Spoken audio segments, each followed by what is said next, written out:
কিছুক্ষণ আগে সুইসাইড করছে।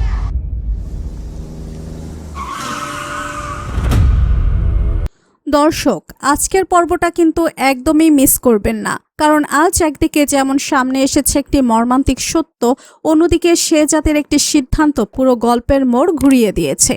শেষের ঘটনাটি আপনাকে আগামী পর্বের জন্য অপেক্ষা করতেই বাধ্য করবে।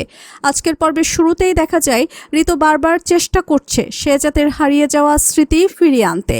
ট্যাটু, পুরনো স্মৃতি আর তাদের সম্পর্কের কথা মনে করিয়ে দিলেও শেহজাদ কিছুই মনে করতে পারে না। সে শুধু ঋতুকে একটু সময় দিতে বলে। অন্যদিকে ফাতেমা ভয়ে অস্থির হয়ে পড়ে। তার একটাই চিন্তা, যদি শেহজাদ সব সত্য জেনে যায় তাহলে তার বর্তমান জীবন এক মুহূর্তে ভেঙে পড়বে। ঠিক তখনই শেহজাদের কাছে একটি ফোন আসে। যে গরিব মেয়ের বিয়ের দায়িত্ব সে নিয়েছিল, সে মেয়েটি আত্মহত্যা করেছে। খবর পেয়ে সে ঘটনাস্থলে ছুটে যায়। সেখানে গিয়ে জানতে পারে বিয়ের জন্য দেওয়ার টাকাগুলো ছিল জাল টাকা।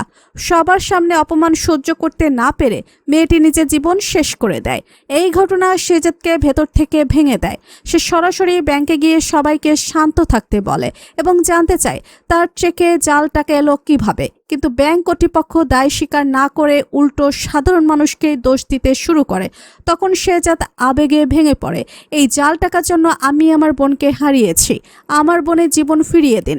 যতক্ষণ বিচার না পাবো ততক্ষণ আমি এখান থেকে কোথাও যাব না। এখানেই শেষ হয় আজকের পর্ব। এখন দেখার বিষয়, ব্যাংক কর্তৃপক্ষ কি সত্যটা স্বীকার করবে?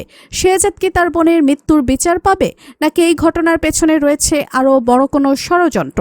এসব প্রশ্নের উত্তর মিলবে আগামী পর্বে। ধন্যবাদ। ভিডিওটি ভালো লাগলে লাইক, শেয়ার ও সাবস্ক্রাইব করতে ভুলবেন না।